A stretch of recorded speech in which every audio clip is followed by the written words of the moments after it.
कर्णाली प्रदेशमा सुविधा चाहिएको होइन, बाटोको अवस्था यस्तो छ। कर्णाली प्रदेशका जनताहरू सब भेडा हो है। मैले यो भन्न चाहन्छु, बालेन दाईलाई मैले सल्युट हान्न चाहन्छु। बालेन दाई आएर कर्णाली प्रदेशमा हेरिदिनु होला, बाटोको हालत यस्तो छ। अहिले सरकार चेन हानिदिनु भएकोमा हजुरलाई म धेरै धेरै धन्यवाद दिन चाहन्छु।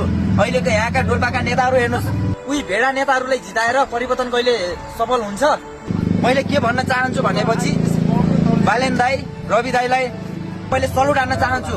बालेन दाई आएर कर्णाली प्रदेशमा हेरिदिनु होला, बाटोको हालत यस्तो छ। अहिले सरकार चेन हानिदिनु भएकोमा हजुरलाई म धेरै धेरै धन्यवाद दिन चाहन्छु।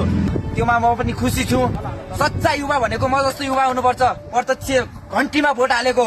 अबको भेडा नेताहरूले पनि यही कार्यकालमा जितेर विजय भएर जानुभयो भने यो बाटो बनाएन भनेपछि त्यस पछाडि हेर्नु होला अर्को आउँदो चुनावमा चाहिँ जय घन्टी जय बालेन।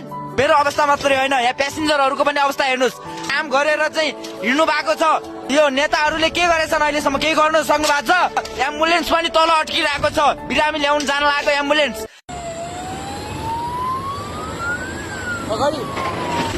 ल हजुरको दाजु केही भन्नु।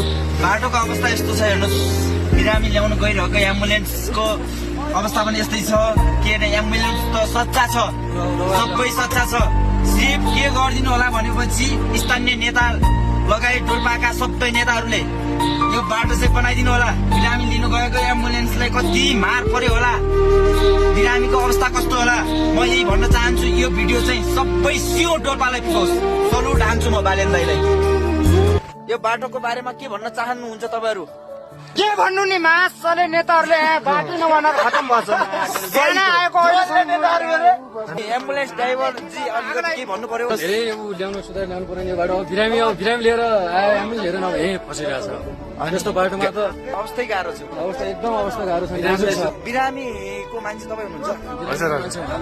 त्यसको कारण डोल्पाको नेताहरूले भन्नु पर्यो। बाटोको अवस्था भनिदिनुहोस्। बाटोको अवस्था यस्तै छ। अब मेन कुरा नेताहरूलाई ध्यान आकर्षण जानुपर्ने हो। अब चाहिँ स्थानीय नेताहरू पनि भएको कारणले अहिलेसम्म अब यो ग्राभिल अथवा पिच्नु भयो भने ग्राभिल हुनुपर्ने हो।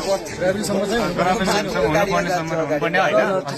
अहिले तपाईँ अब देश नै परिवर्तन भइसकेपछि कतिको खुसी हुनुहुन्छ? अब त धेरै नै धेरै हुनुहुन्छ। बालेनले यो काम गर्न सक्नुहुन्छ?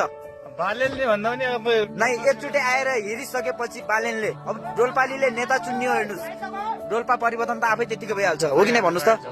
आकर्षित हुनु पर्यो स्थानीय नेताहरूले पनि, लगायत डोल्पाका सियो लगायत प्रदेशका नेताहरूले। हस्, धन्यवाद।